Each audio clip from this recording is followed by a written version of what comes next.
Garland police say it's not clear who was behind the wheel in an early morning accident involving three teenagers. A 15-year-old was killed.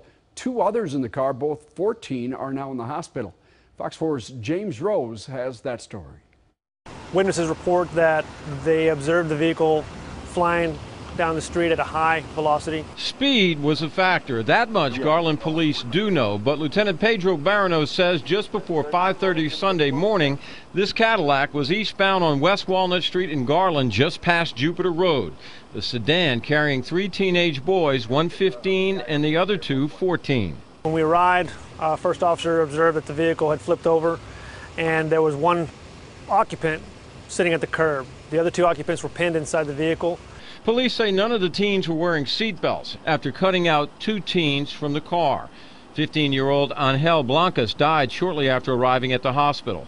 The vehicle is so badly mangled you can barely tell it's a Cadillac sedan. At this point, investigators say they don't know who was driving, but they say the car hit a curb at a very high rate of speed, lost control, and went airborne. What you're seeing down there is a fire hydrant, and accident investigators have put orange spray paint all along the path that they believe the car took just before impacting this pole. And if you take a look at this, you can see it's well above 10 feet high, where it looks like it has been freshly scarred. And that's where the Cadillac is believed to have slammed into this pole. Family and friends at the scene were stunned and speechless after viewing the scene. Some left flowers. Police say there are still a lot of unanswered questions.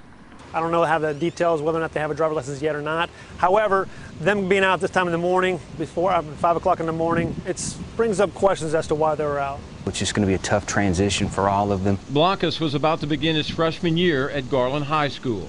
We're going to do as much as we can to support them on the first day of school. We'll have some additional counselors there. Because of their age, 14, the other teens have not been identified, but Garland officials say one of them attends Jackson Middle School.